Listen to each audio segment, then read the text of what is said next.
Seja muito bem-vindo, seja muito bem-vinda a mais um episódio do podcast Culturas e Times Fortes. Esse é um episódio patrocinado e oferecimento da EP+, a empresa com propósito, a qual eu sou sócio, fundador, CEO e um grande entusiasta pelo tema de cultura organizacional. Hoje a gente é o número 1 em cultura, quando o assunto é cultura no Brasil, a gente gostaria de continuar sendo o número 1 em cultura no Brasil. Tem uma missão extremamente grandiosa, que é tornar o mundo melhor, criando empresas com propósito, criando empresas melhores. E, Augusto, a gente está criando aqui a mais grandiosa comunidade de empresas com propósito do mundo. São 10 mil empresas até 2034, que é o nosso BREG, nosso sonho grande, nossa visão empresarial, né? Como quer que seja chamada. 10 mil empresas com selo EP+. Esse selo EP+, é esse selo aqui, né, obviamente, que é assim como tem o selo do GPTW lá, vai ter o nosso selozinho EP+, são empresas que nasceram com propósitos fortes, né, que não pensam no curto prazo, que pensam no longo prazo, que querem causar um impacto positivo, né, duradouro, profundo na vida de pessoas, porque eu acho que empreender é muito sobre isso, né, tem uma responsabilidade social muito grande, mas acima de tudo, empresa com propósito, EP+, não é um movimento de abraçar a árvore, não. É um movimento capitalista, um movimento de capitalismo consciente, porque a gente acredita, e eu acredito, né? E temos um convidado especial aqui que eu vou apresentar ele já. Eu acredito muito, né, que empresas melhores, né, crescem mais rápido e são mais lucrativas. Empresas com culturas e times fortes, pessoas felizes, engajadas. Eu consegui ter uma inteligência que eu consiga atrair as pessoas certas e repelir as pessoas erradas, sem dúvida nenhuma, são empresas que vão crescer mais rápido, melhores, né, com maior lucratividade e tudo mais. Então, senhoras e senhores, episódio número 44 hoje. Eu estou aqui ao meu lado com o Augusto. O Augusto, ele é CEO da InHire, uma plataforma, poderia chamar assim, uma plataforma de recrutamento e seleção.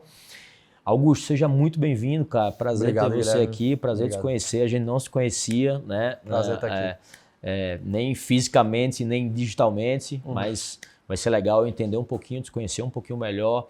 E eu queria que tu começasse falando um pouquinho, quem é o Augusto, né? O que o Augusto é na pessoa física, na pessoa jurídica, Legal. né? Qual foi o background e a trajetória dele até a gente chegar nesse papo de hiring, chegar nesse papo de gente, de IA, de recrutamento com tecnologia, que eu acho que a gente vai falar hoje aí. Show demais. Seja bem-vindo, cara. Prazer. Obrigado pelo convite. É um prazer estar aqui, conhecer mais você e sua empresa. Então, acho que vai ser bem legal de falar de cultura, que para mim é um dos temas, se não o mais, top 3 mais importantes de fazer a empresa crescer, né? Mas falando um pouquinho de mim, né? Tem uma trajetória um pouco diferente. Eu tentei ser jogador profissional de tênis até 18 anos. Então, parei de estudar com 12 anos, ir para a escola. Morei nos Estados Unidos para tentar jogar. Vim morar aqui em São Paulo, né? Sou baiano. Então, desde pequeno ali saí de casa. Eu brinco que aprendi muita soft skill e não necessariamente o que tinha na escola, né? Perfeito. Então, e eu estudava por apostila. Era engraçado que meus pais me davam dinheiro para comprar livros que eu quisesse sobre o que eu quisesse. E eu sempre li muito sobre empreendedorismo, histórias de empresas. Aquilo ficava ali na minha cabeça. E até que com 18 anos eu machuquei, eu tive uma lesão ali séria no pé. E eu tive que parar, né? Eu tava bem na época de tentar ser profissional ou não. E aí nesse meu tempo eu acabei entrando na faculdade para ver se eu ainda ia tentar recuperar para jogar ou não. E aí entrei em empresa júnior, me apaixonei, fiquei ali 4, 5 anos em empresa júnior, foi minha faculdade. Salvador isso. Salvador, em Salvador. E aí quando eu formei, assim, eu tive a primeira grande decisão, eu recebi uma proposta da Ambev, que era quem contratava todo mundo na empresa júnior. Não era nem trainee, era tipo um cargo de analista super legal lá lá em Salvador. E aí eu tive a oportunidade de empreender com meus amigos da empresa júnior. E aí eu tinha 19, 20 anos, querendo ou não, meus pais podiam me dar apoio ali, morava na casa deles. Eu falei, se eu não arriscar agora, não arrisco nunca mais na minha vida. E aí eu abri minha primeira empresa. Eu brinco que era a empresa menos escalável do mundo, uma empresa de apresentações corporativas. A gente fazia apresentações para... De alto impacto. Exatamente. Para grandes empresas lá do polo, né? Braskem, da Alquímica, Neo Energia. Foi bem legal que eu aprendi a vender B2B, mas era um negócio com cap, né? Obviamente você não consegue crescer tanto um negócio desse. E eu tinha uma ambição de ter um impacto maior, um impacto mais relevante. E aí foi fundado lá em Salvador, na UFBA, a Liga Universitária de Empreendedorismo, que é basicamente uma liga para fomentar que mais pessoas empreendessem com propósito, com mais impacto, com mais ambição, até que falta ainda, né? Mas faltava muito na época em Salvador, não tinha grandes expoentes.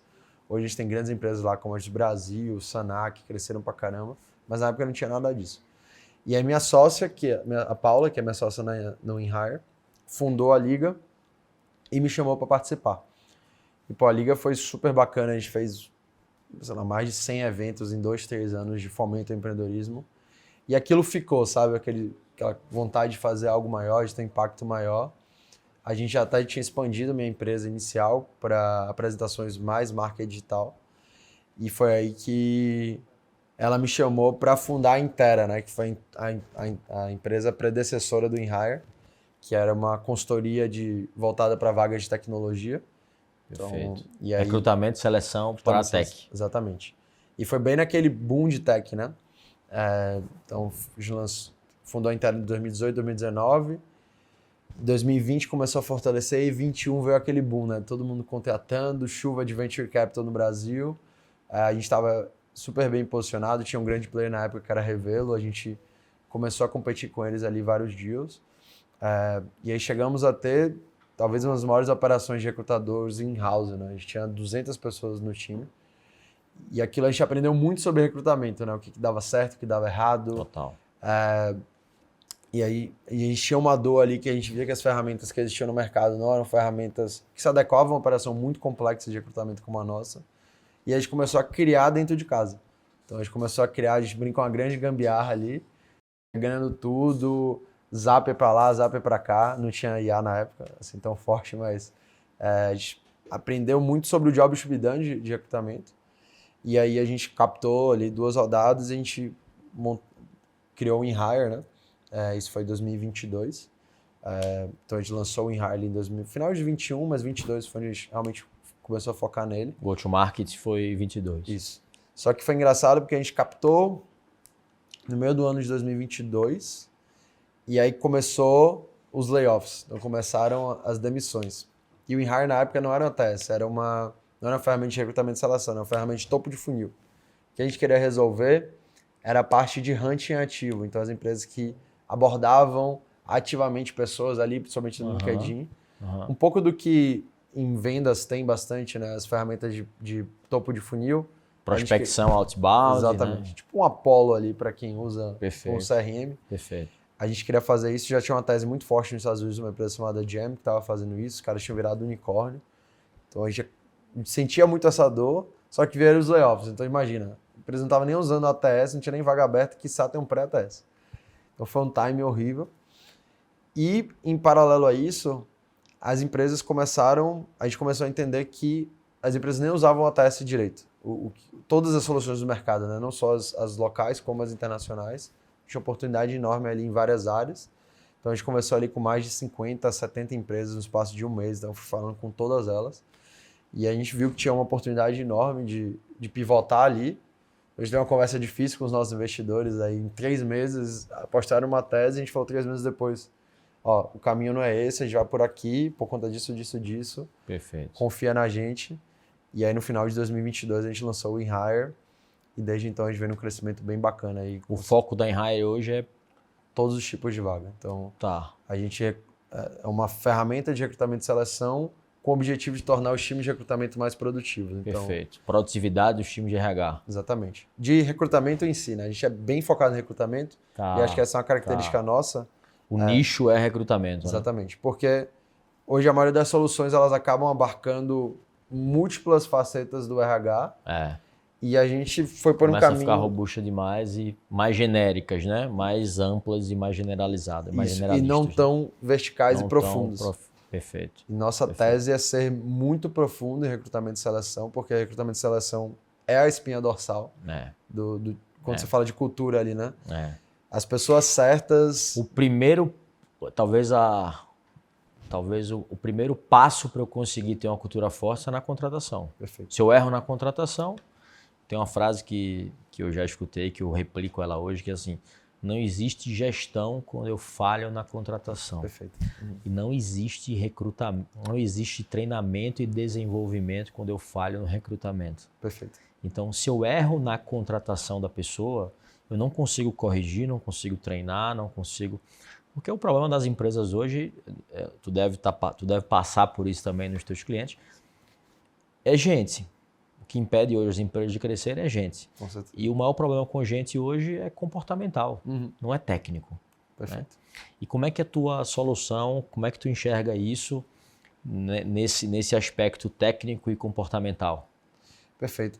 Eu acho que a primeira coisa, eu sempre falo, eu escrevo bastante no LinkedIn e eu falo muito sobre a falácia das job descriptions, né?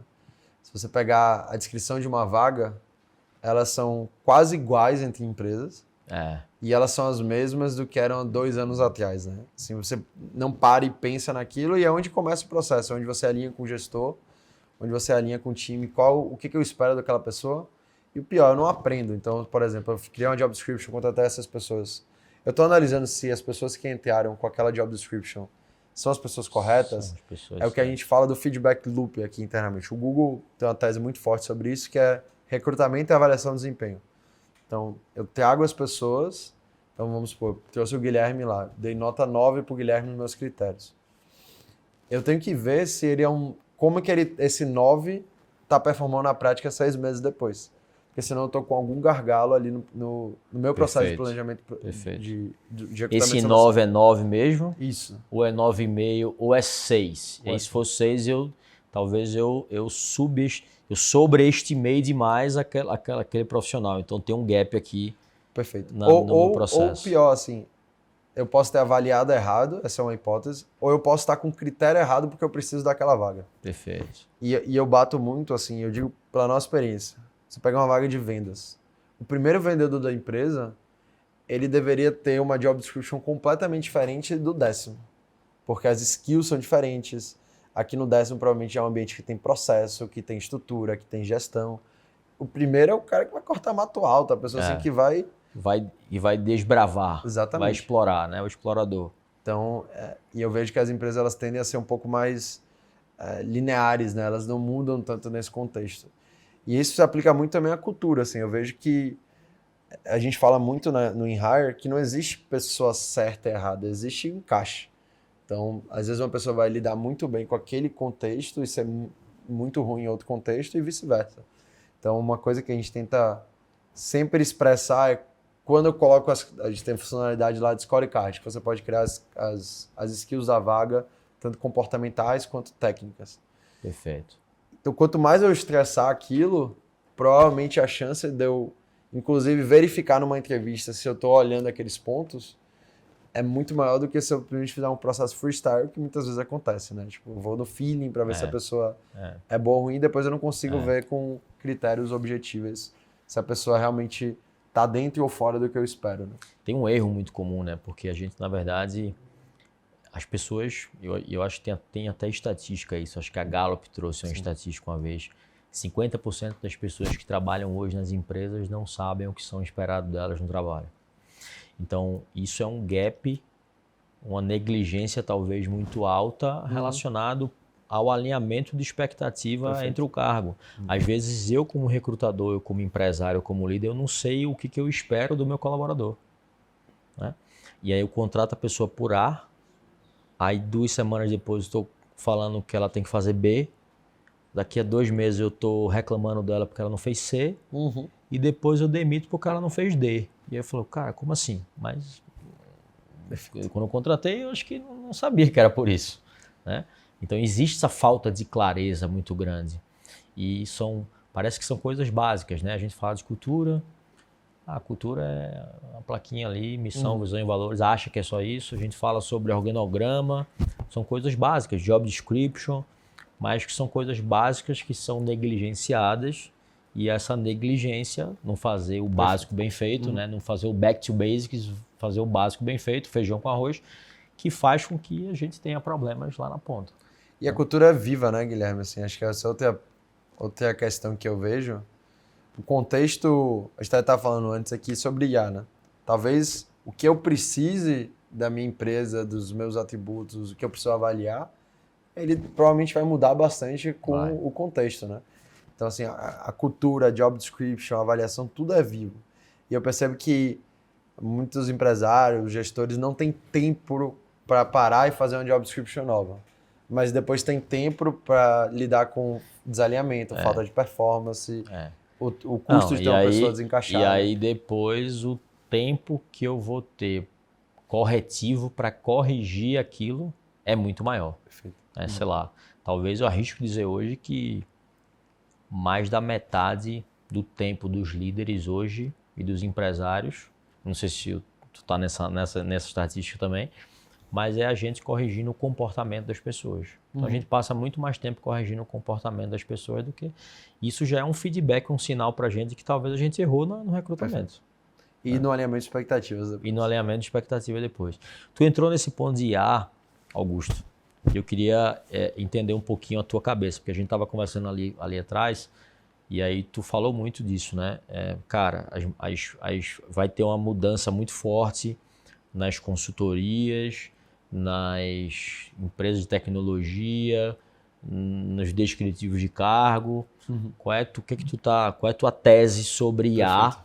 Antes de eu falar como a IA, depois eu quero entender um pouquinho a IA dentro da tua plataforma, mas qual é a tua tese sobre a IA no contexto dessa nova era de para frente aí com IA com pessoas? Perfeito.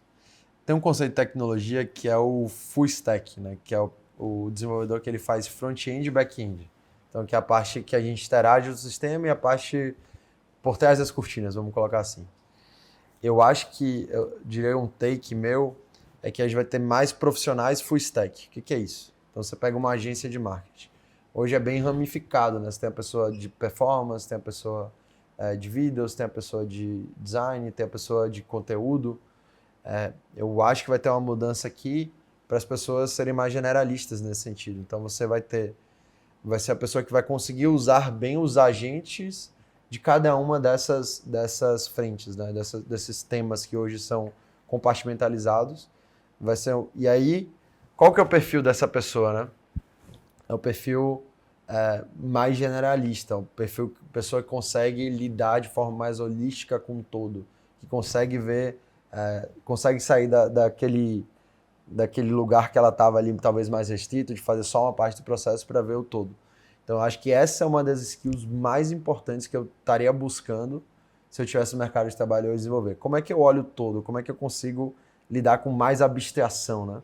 Então, eu acho que cada vez mais as nossas funções vão ser dinâmicas e eu vejo, hoje eu já olho muito para isso, adaptabilidade. Assim, quanto que a pessoa consegue ser hoje designer e amanhã operador de agentes que vai estar olhando para a métrica do negócio. Então, eu acho que cada vez mais a gente vai olhar para métricas finalísticas, então qual o ponteiro que eu estou mexendo, e menos sobre o que eu sou agora, qual a necessidade, porque assim, eu acho que isso vai ser super exponencial. O que a gente tem agora de ferramentas, daqui a um ano vai ser muito melhor, daqui a 2 anos vai ser muito melhor. O próprio Sam Altman lá da OpenAI fala, né? O que hoje não é possível ser feito, muito provavelmente vai ser feito em 1 ano, 2 anos. Talvez até menos, né, cara? O que a gente vê, os updates que a gente vê aí de 7 dias sobre o que a IA está fazendo e está trazendo é uma coisa absurda, assustadora. Né? A gente usa, os nossos desenvolvedores usam muita gente está usando uma plataforma chamada Cursor. Eles têm 20 pessoas e saíram de 0 a 100 milhões de ARR em 1 ano, alguma coisa assim. É brutal assim, a melhora de produtividade que isso dá para os nossos recrutadores. É coisa de 20%, 30% até. E cada atualização vai melhorando. Porque ele entra no seu codebase, entende sua codebase, vai fazendo processo de autocomplete, enfim. Vou ser raso aqui, mas eles vão te dar milhões de benefícios, o próprio Lovable ali, né, para você prototipar, criar coisas do zero. Então, assim, eu acho que é um shift enorme em tudo, como a gente pensa negócio, como a gente pensa profissões. E eu estaria, assim, obcecado em ser mais adaptável, entender o que está acontecendo. E é uma coisa assim que a gente já fala há muito tempo, que é aprender a aprender, né? Talvez essa seja a skill mais importante de todas. E a skill técnica, ela deixa talvez de ser tão relevante e o comportamental, ele vira super importante. Assim, eu acho que Eu diria que meu take aqui para o RH, para os empresários, é que o comportamental já era, na minha visão, mais importante, ele vai virar 30 vezes mais importante com essa mudança que a gente está vivendo. 2 perguntas que eu ia fazer para você com base nesse teu contexto aí. Qual a relação desse comportamental com cultura organizacional que tu enxerga? E 2, qual é o futuro do recrutamento com IA? Quais são as tendências que estão vindo aí de recrutamento e seleção com a inteligência artificial? Perfeito. Começando pela primeira pergunta, eu acho que tem que ser intencional com cultura. Eu acho que essa é a falácia da falta de tempo maior que eu vejo, assim. E eu digo que muitas vezes já sofri dela. Você está cheio de coisas, tem que vender, tem que contratar gente, tem que fazer isso, um monte de coisa acontecendo, problema para lá e para cá. É uma desculpa que a gente dá pra gente mesmo, né? E aí a gente sempre tá reclamando que não sei quemzinho não tá performando bem, que aquela área podia ir melhor. E no final do dia a gente não deixa claro o que a gente espera de comportamento das pessoas, a gente não avalia e dá feedback sobre esses comportamentos, e a gente não entende o que a gente espera para contratar as pessoas certas. Então, assim, é o hope para dar certo, né? Tipo, é o que ia acontecer com venda. É na sorte. Exatamente. É na tentativa e erro. Por isso que muitas vezes no começo dá mais certo, porque você contrata aquela primeira pessoa, aí contrata a indicação daquela primeira pessoa, que provavelmente tem um proxy ali dos comportamentos que ela sabe que é o certo da empresa. Só que depois de sair de 20, 30, 50, você precisa materializar e tornar isso um processo, senão você vai ficar sempre nessa sorte, né? Sem dúvida. Então eu vejo que se você não for intencional sobre cultura, comportamento, você vai deixar o crescimento da sua empresa ao léu, assim, sabe? Vai ficar sempre enxugando gelo. E aí tem que dar um passo para trás, investir tempo nisso, porque o ROI disso assim é insano. Né? Perfeito. A gente tem um conceito, antes de tu responder a segunda pergunta, que era o futuro, né? Quais são as tendências e qual é o futuro do recrutamento e seleção com IA. Uhum. A gente tem um conceito aqui que a gente fala que, cara, não tem profissional certo, profissional errado, né? Tem um profissional que é mais alinhado com a tua cultura. Perfeito. Uhum. E com base na tua cultura, você vai começar a ir para um processo de contratação mais alinhado com ele. Que cultura nada mais é do que como as pessoas se comportam, por isso tem relação com comportamento, né? De um modo geral. Então, talvez comportamento e cultura são coisas parecidas que a gente está falando aqui. Quanto mais eu trago pessoas... Óbvio que existe o perfil comportamental diferente. Uhum. Né?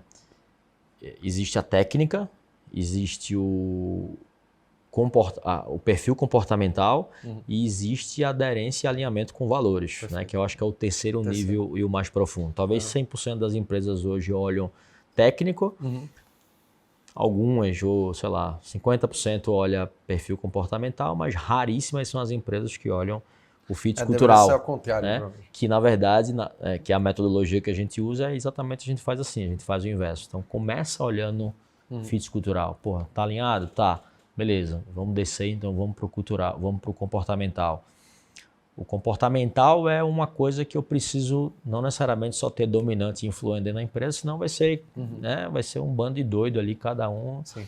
Eu tenho que ter perfis comportamentais diferentes, complementares. Mas desde que essas pessoas tenham um alinhamento com os valores, desde que as pessoas tenham um alinhamento cultural. E vai ter o contexto, né? Às vezes você precisa de certos comportamentos no momento da empresa, que é o que eu vejo assim, eu vejo muita gente falando, né, que o fundador não necessariamente vai ser o CEO para sempre. Eu levo isso com muita atenção, porque talvez meu comportamental, meus pontos fortes, talvez eles não sejam os mesmos que vão precisar para levar a empresa para o próximo nível de crescimento. Sem dúvida. E talvez seja melhor ocupar outra área da empresa, se eu não for capaz de desenvolver eles. Assim. Eu acho que é muito burro eu achar que eu estou pronto para as próximas fases de crescimento da empresa. Eu acho que a empresa nunca é maior do que o dono, né? Quando o dono cresce, a empresa cresce. Quando o nosso pior funcionário cresce, a empresa cresce também. Quando o nosso pior funcionário sai, a empresa cresce. Perfeito. Eu acho que todo mundo tem o seu, pelo menos é uma crença minha, né? Todo mundo tem o mais alto grau da incompetência. A gente chega no nosso limite da competência. Óbvio que hoje em dia, com tecnologia e inteligência artificial, isso facilita, né? Mas tem algumas soft skills ali. Então, quantos casos a gente não viu já de grandes CEOs que talvez chegaram nesse teto de complexidade da empresa, a empresa não conseguia crescer mais. Se o Google e aí ele vai lá, sai, ele é muito maior do que a empresa, então ele tem a humildade de sair da empresa, da cadeira, ir para o conselho e botar um novo CEO no local e o negócio volta a crescer novamente. O exemplo maravilhoso da Microsoft aí, né? Eles conseguiram trazer um cara que destravou um crescimento. A Microsoft é uma empresa parada nos últimos 10 anos. Tá agora líder, né, de toda a revolução de AI. O Google foi um caso muito bom, né? Eles trouxeram um gestor no momento que a empresa precisava evoluir. Já, por exemplo, o Facebook, o Mark Zuckerberg continua até hoje, né? Então não tem muito resposta certa. Eu acho que tem que ter... É situacional, né, o game, né? Eu acho que é muito situacional. Eu acho que tem que ter humildade e você tá atento a isso. Você não ter o rei na barriga, você achar que você sabe todas as respostas. Essa é uma coisa que talvez a coisa que eu mais me orgulho é estar sempre humilde no processo, sempre quase paranoico. Boa. E Augusto, respondendo aquela segunda pergunta ali que eu queria te fazer, qual é o futuro do recrutamento e seleção com IA, na tua visão? Quais são as tendências e o futuro do recrutamento e seleção com IA? Eu acho que, com certeza, o futuro, se eu tivesse que definir uma palavra, é um recrutamento mais estratégico. Isso, assim, eu não tenho dúvida que hoje um dos principais problemas do recrutamento é que tem uma carga brutal de atividades operacionais. Então você gasta muito tempo abordando pessoas, mandando as mesmas mensagens para todo mundo. Você gasta muito tempo triando, você gasta muito tempo fazendo entrevista, muito tempo agendando. É surreal, assim, o tempo. Esse eu fico louco, porque o tempo que você gasta pedindo a agenda do gestor, pedindo a agenda da pessoa candidata e fazer esse match, é algo completamente trivial, mas que gasta um tempo enorme. Quando você pega uma empresa enorme, é um caos. Então a gente via muito... A gente tinha gente na Intera que era só agendador. No Google tem isso. Tem a pessoa que só agenda entrevista, que faz essa gestão de agenda, que é uma coisa que, na minha visão, deve ser 100% automatizado. Então eu vejo que tem uma oportunidade enorme de conseguir dar mais produtividade nessa parte da cadeia, que é mais operacional mesmo, e mudar a característica do que é o dia a dia do recrutador, para olhar mais para pontos como comportamento, cultura, entender se a pessoa que eu aprovei está performando bem ou mal, eu consegui olhar para os dados do meu processo, conseguir, no final do dia, hoje o recrutamento ele é muito voltado para SLA. Então, eu estou fechando aquela vaga dentro daquele prazo, e sendo que o indicador deveria ser performance. É sobre velocidade, não sobre, às vezes, velocidade e qualidade também. Exatamente. Né? E o que é qualidade? Né? A qualidade é a pessoa que está entregando resultado para o negócio 6 meses, 1 ano, 2 anos depois. Então, acho que o recrutamento ele vai conseguir ser ainda mais relevante dentro das empresas quando ele sair dessa lógica de bater o SLA e para uma lógica de performance. Estou mexendo um ponteiro de não receita. É contratar rápido, é contratar certo. Exatamente. Só que eu preciso rápido também porque eu tenho um monte de coisa, um monte de meta para entregar. Que é onde a IA vem também. Exatamente. Que a IA consegue tirar... Assertividade com velocidade. Perfeito. Né? E aí, de novo, da mesma forma que eu falei que muda o papel ali, talvez, da pessoa que trabalha numa agência, muda o papel do recrutador. Vai ter que ser uma pessoa cada vez mais analítica, uma pessoa que consegue olhar o 360 do processo, consegue entender o business como um todo, não só aquela meta que eu preciso bater, eu preciso abordar X pessoas por dia. Nada disso eu acho que vai ter em 2, 3 anos. O que vai ter é, beleza, essa pessoa que está entrando no funil, ela é a pessoa correta? Ela é a pessoa que realmente faz sentido para aquela vaga? Como é que eu consigo avaliar isso? E aí muda muito esse perfil, muda muito essa característica. E eu acho que isso vai ser mais rápido, talvez, do que a gente está se preparando para. E eu acho que as empresas conseguirem entender isso, os profissionais conseguirem entender isso, vão ter uma vantagem assim gigantesca. Vão ser profissionais ultra mega requisitados, né, no mercado. Então eu já comecei, a gente está assim, muito focado nisso no InHire, mas eu como profissional de qualquer área, eu estaria muito atento a essa mudança. Assim. E como é que a InHire está se preparando para isso? Legal. O que tu tá vendo, para onde tu tá apontando o teu direcionamento aí com todas essas tendências aí? Nosso foco de curto prazo agora está sendo 100% de energia em melhorar a produtividade do recrutador. Então, todos esses temas aí que hoje são detetores, como gastar tempo com triagem, com agendamento, com abordar pessoas, com abrir vaga, tudo isso que é um tempo que a gente acredita que não é um tempo que ele deveria estar gastando com... Não gera valor. Exatamente. Que no final do dia é um Pareto reverso, né? Você bota muitas horas e gera pouco atividades impacto. que não tem valor, né? Exatamente. E aí a gente está botando 100% de energia nisso, em conseguir tirar isso da frente do time de recrutamento. Então, libertar ele, a gente fala muito de libertar o recrutador. Nosso foco aqui nos próximos 2 anos é melhorar em até 70% a produtividade do time de recrutamento. E aí depois vem a segunda fase do nosso plano, que é como é que a gente ajuda esse time de recrutamento a ser mais estratégico. Que vem nessa questão de unir performance e recrutamento, de entender como é que as pessoas estão performando pior ou melhor, ajudar os times de recrutamento a recrutar com essas novas características que a gente está vendo. Então, está faseando em 2 etapas. Não só recrutar, né? É recrutar, mas depois conseguir avaliar. Perfeito. Então entra desenvolvimento de skills aí como People Analytics, entra talvez desenvolvimento de skills de cultura, porque os RHs eles não sabem, exatamente, na maioria das vezes, não tem isso. Talvez é uma skill nova de eles serem também melhores, capacidade de gestão maior, porque talvez o RH hoje às vezes fica muito focado, vamos pensar no RH tradicional, é um cara 100% focado em recrutamento e seleção, na maioria das empresas é muito DP, mas pouco analítico, pouco estratégico, pouco, né, olhando a empresa como um todo, em como eu consigo fazer com que eu tenha um maior retorno sobre a minha folha de pagamento. A gente tem um conceito aqui na empresa, que foi até eu que desenvolvi, que eu chamo de ROIP. Não sei se você já ouviu falar desse acróstico. O ROIP é o novo ROI, a gente chama. Todo empresário está buscando um retorno sobre o investimento. Pô, onde é que eu invisto R$10 e volta 1.000? Onde é que eu invisto 1.000 e volta 5.000? A gente está buscando ROI. Onde é que eu aloco o meu recurso, onde eu tenho a maior rentabilidade sobre aquele recurso. Perfeito. Né? E a gente tem um conceito que é o ROIP, que é o retorno sobre o investimento em pessoas. Legal. Então tem muita empresa hoje que está andando de lado, que está com dificuldade financeira, que não está crescendo, que está cheio de problemas, donos sobrecarregados, né?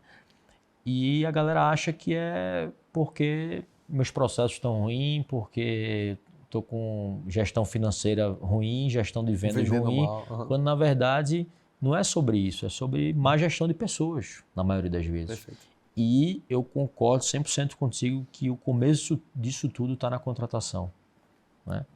Então, não tem como eu ter um retorno sobre investimento se eu não estou com as pessoas certas. Porque quem é que faz os processos rodarem? É gente. Quem é que faz a gestão funcionar? E quem é que faz gestão? É gente. Quem é que faz liderança? É gente. Quem é que faz a estratégia rodar e ser executada? É gente. Então, como é que eu vou deixar os clientes satisfeitos se eu não estou com as pessoas certas? Um case muito legal aqui, assim, no Brasil é o Nubank. Né? Acho que todo mundo hoje, Nubank virou o que virou. Mas o Nubank, assim, ele era muito intencional ali nas pessoas que ele contratava, por exemplo, para atendimento no começo. Porque aquilo falava sobre a cultura. Isso. E aquilo passava uma mensagem, né, para o cliente. Para os clientes. Então, olha esse flywheel aí, né? Eu contratava as pessoas certas para uma função que, teoricamente, não tem tantos requisitos, e eles criaram vários requisitos para as pessoas que eles contrataram ali naquele momento, e depois eles conseguiram criar esse flywheel a partir do atendimento, assim. Eu me lembro que eu usava no Nubank porque eu adorava falar no chat com as pessoas, assim, eu me sentia falando com um amigo, e aí eu tava bem no processo de escolher meu primeiro banco, né? Tinha o Nubank ou o Itaú, que eu falava, sei lá, não conseguia nem baixar o app. Então, assim, olha o impacto que essa mentalidade, e desde o D0 eles investiram em Employer Brand, né? Então, conseguir transmitir essa cultura para fora. Aí hoje eles têm um Employer Brand muito forte. Mas é aquele sucesso do dia para a noite, né? Você tem 15 anos fazendo isso de forma intencional, hoje todo mundo quer trabalhar lá. Ah, porque é o maior banco? Não. O Itaú, o Bradesco continuam muito maiores a nível de faturamento, de lucro, né? De resultado. Mas a nível de o quanto as pessoas querem trabalhar, nem se compara, assim. E a qualidade dos profissionais que eles têm lá, assim, é o maior ativo. Sem dúvida.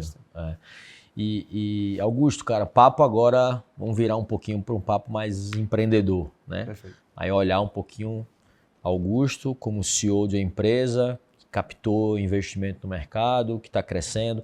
Quais são os big numbers aí de vocês? Quantidade de funcionários, quantidade de já, talvez, não sei se tu pode falar ou não, mas de clientes, quantidade de recrutamentos que vocês já fizeram. Quais são os big numbers que normalmente tu consegue divulgar e são públicos aqui? Boa.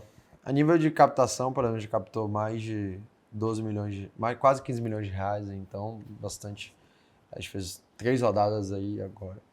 A gente saiu de 0 para mais de 500 clientes aí em 2 anos. Os clientes B2B, né? Hoje a gente está entrando em clientes enterprise. Perfeito. Então a gente tem uma volumetria bem legal. Diria que talvez seja um dos principais sites que mais crescem no Brasil nos últimos 2 anos. Assim, a gente quadruplicou 2 anos seguidos, que é bem difícil de fazer. Quadruplicar. É muita coisa. A gente quer triplicar esse ano de novo. Não, 80% das empresas não crescem 20% ao ano. Então a gente está num ritmo frenético assim, e aí vai muito do que como é que você cuida de cultura nesse ritmo frenético. Boa. Né? A gente focou em ótimas lideranças. Foi a forma que a gente encontrou, e a gente botou muita energia em trazer as melhores lideranças, enquanto a gente não conseguia ser hiper intencional no todo. Então, assim, o que a gente faz hoje, a gente bota muita energia em garantir que os líderes que a gente tem passem a mensagem que a gente acredita e, consequentemente, consigam gerenciar o time até com mais liberdade do como, mas, assim, o conceito está alinhado e os comos, eles têm liberdade. Perfeito. Então, assim, o gente boa gosta de saber o que ele precisa entregar, né, cara? Como, aí deixa com ele. Perfeito. Se a gente tem minimamente clareza, visão, direção, e na maioria das vezes, convenhamos, o problema os problemas que acontecem dentro das empresas estão na média liderança. Às vezes a causa é a alta liderança, mas os problemas estão na média liderança porque ela não consegue descer. O vilão não é o time operacional. E uma coisa que eu acredito muito, Guilherme, é que tem acontecido muito agora, né, lá fora especialmente, que é achatar a quantidade de camadas de gestão, né? Eu acredito muito num conceito que veio agora muito forte do Founder Mode, né? Que é o fundador e os líderes que conhecem muito da operação, que entendem do produto, que entendem como o processo de vendas está sendo feito.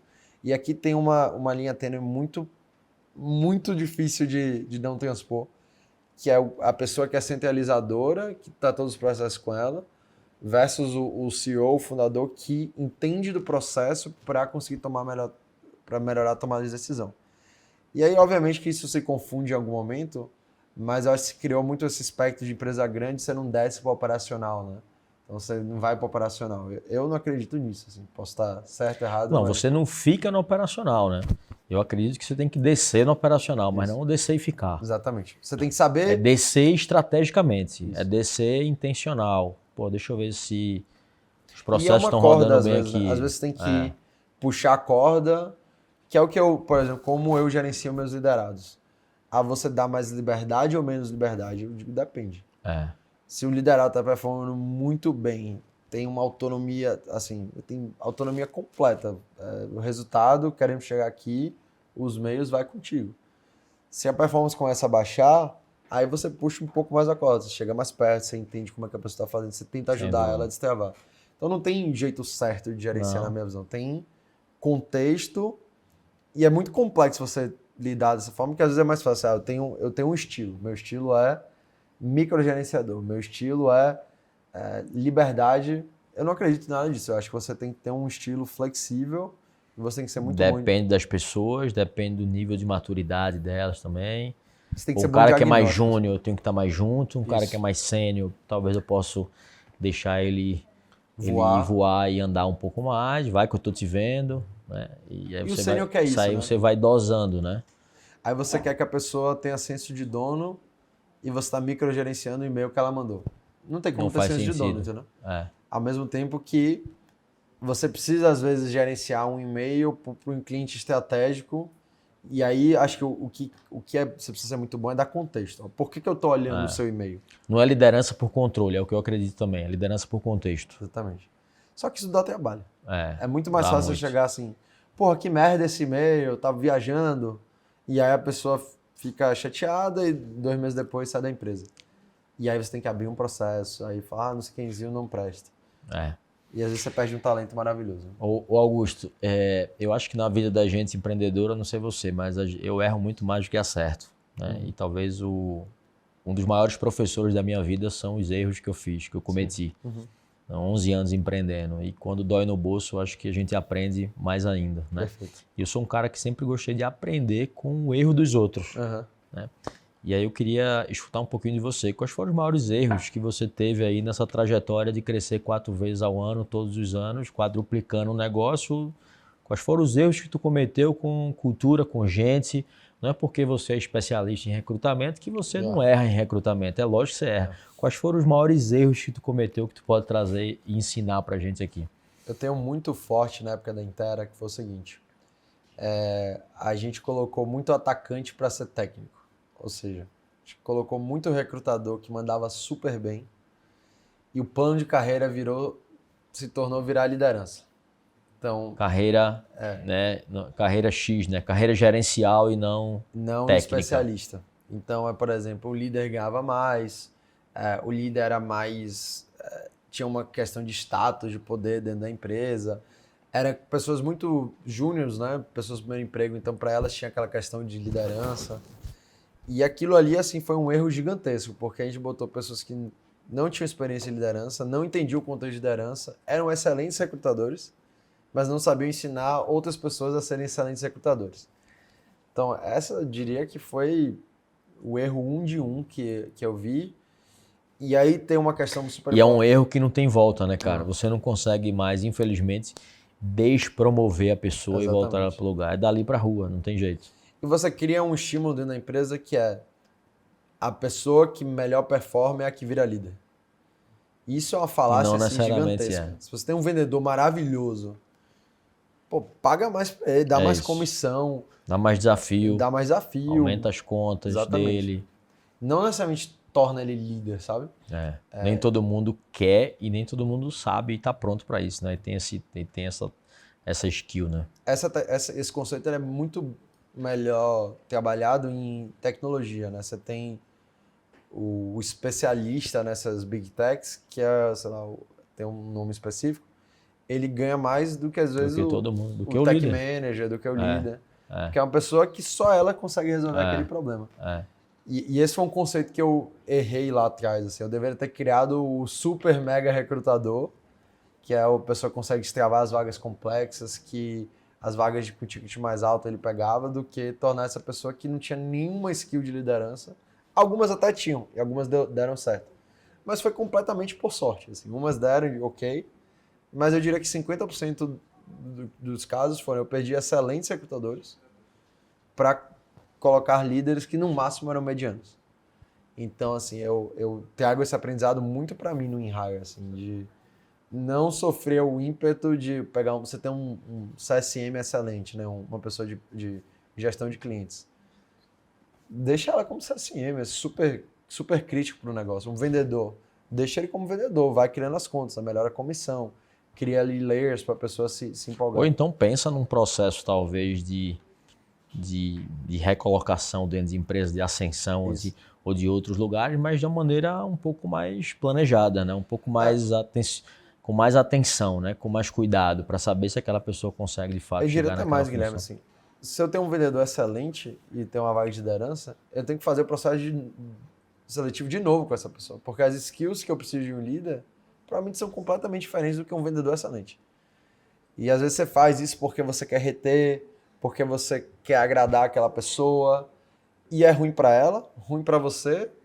No final do dia é péssimo para ela, porque ela vai para um lugar que ela não vai performar bem, e vai gerar toda uma bola de neve, aí você começa a ver uma pessoa que era ótima, agora com um centro de custo alto. E eu diria que esse foi um aprendizado muito, muito relevante. Eu diria que um papel nosso como líder, é a gente que, às vezes eu tinha a pessoa certa na cadeira certa, eu brinco que a gente como empresário, até pela nossa inquietude, né? Não sei se é pelo comportamento e tal, mas a gente tem um poder e transformar uma coisa muito boa em uma coisa ruim. Né? A gente tem esse poder por querer mudar o tempo inteiro, por querer inovar o tempo inteiro. Às vezes a gente pega uma coisa que está funcionando e faz o negócio não funcionar mais porque a gente quer inventar e quer mudar. Perfeito. Às vezes a pessoa ela é certa na cadeira certa e aí eu vou lá e mudo ela de cadeira e eu viro uma pessoa certa na cadeira errada. E aí eu não tenho como voltar mais aqui, dependendo das vagas. E aí é ruim para o time dessa pessoa, às vezes o time dessa pessoa sai, essa pessoa sai, outras áreas são impactadas e perde produtividade por conta disso. E às vezes é ruim para a carreira da pessoa, porque ela ou fica numa remuneração muito alta, ou ela não amadureceu o suficiente para aquela posição que ela estava e ela só não quer dar downgrade na carreira. Downgrade.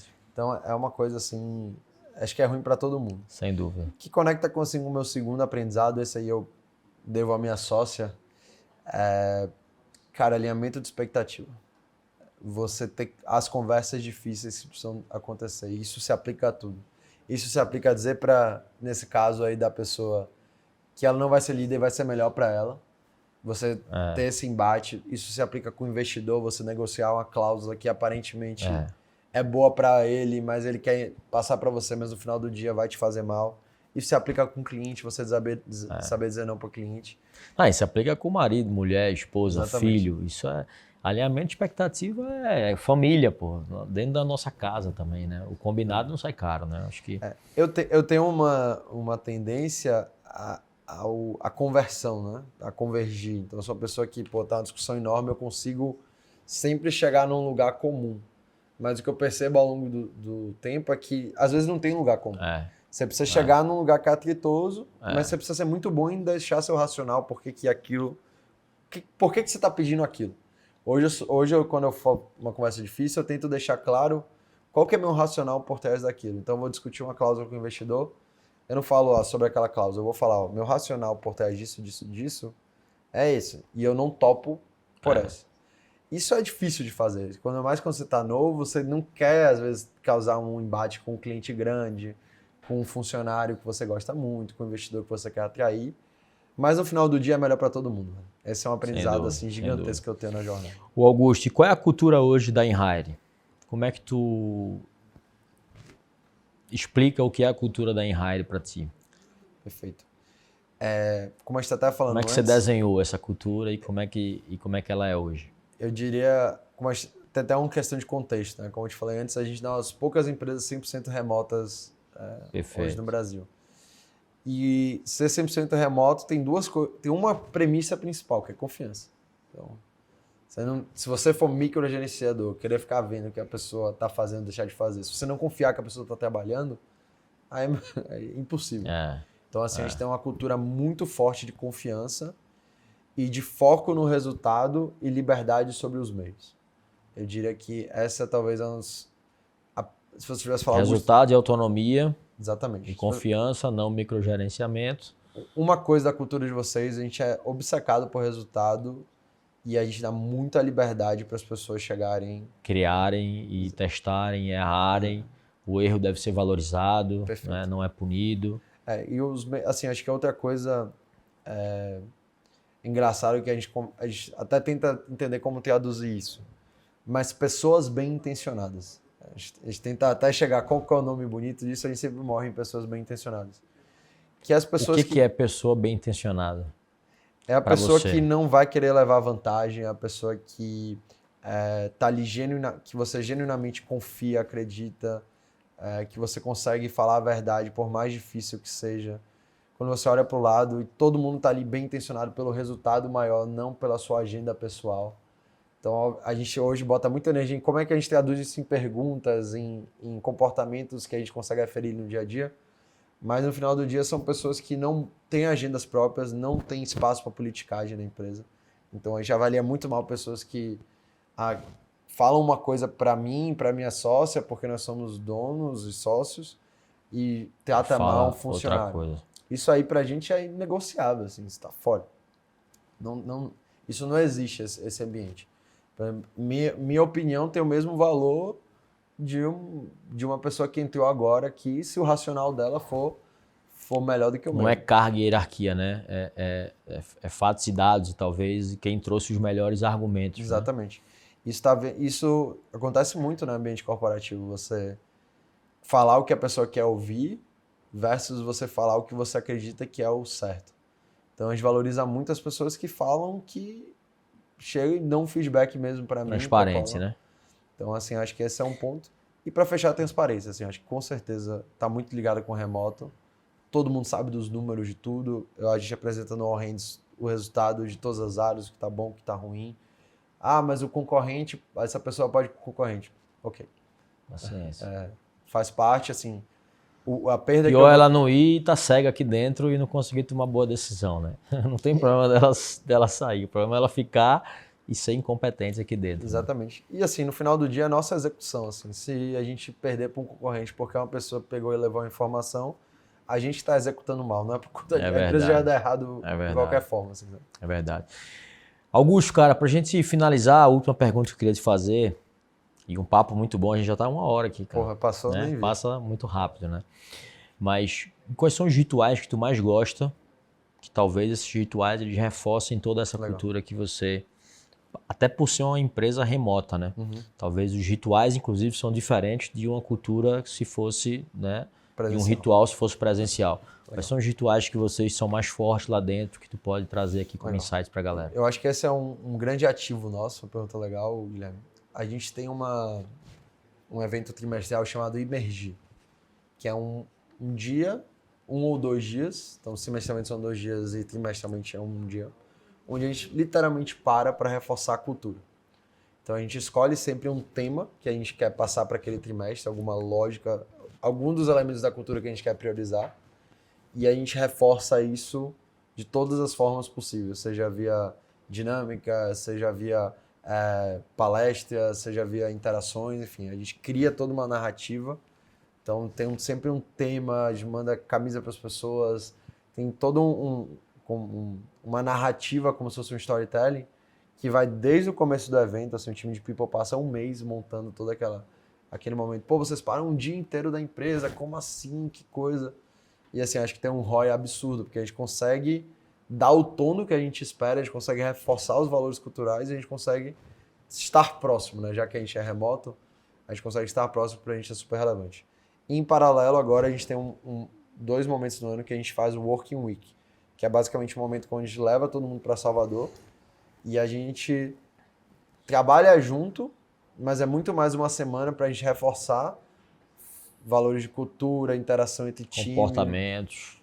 Então, assim, é bem legal. Troca, alinhamento de visão, alinhamento de direção. Tá junto, enfim, se divertir também, porque faz parte do momento. E a gente tem o All Hands também, que acho que fortalece muito a questão da transparência, que é semanalmente a gente abre todos os OKRs da empresa e mostra, a gente está avançando dessa forma, não tá bom, tá ruim, a gente precisa focar nisso, e eu dou essa liberdade. Eu sempre tento trazer um tom muito realista, assim. Antes eu tentava poupar as pessoas da verdade, como tava, as pessoas vão ficar desesperadas. Hoje o que eu sinto é que quanto mais você traz a verdade, quanto mais você traz lucidez, melhor elas respondem no dia a dia. Assim, mais preocupadas elas ficam, mais conscientes elas ficam, mais clareza também, e aí, consequentemente, vão tomar melhores decisões. Eu lembro na pandemia que a gente não tinha investimento, não tinha nada, e recrutamento, ninguém estava recrutando naquele começo, né? Tava todo mundo desesperado. E foi um dos atos mais certeiros que a gente teve. Assim, a gente abriu na call e falou para a empresa, galera, o cenário é esse, a gente tem X tempo de caixa, se a gente não bate essa meta, a gente vai precisar demitir X% da empresa, porque não tem jeito, a empresa vai falir sem isso. Só que se a gente bater junto, a gente continua. Então assim, era super difícil. Jogo aberto e limpo, né? Mas mensalmente a gente ia junto olhando aquela meta. Ó, bateu aqui, continua.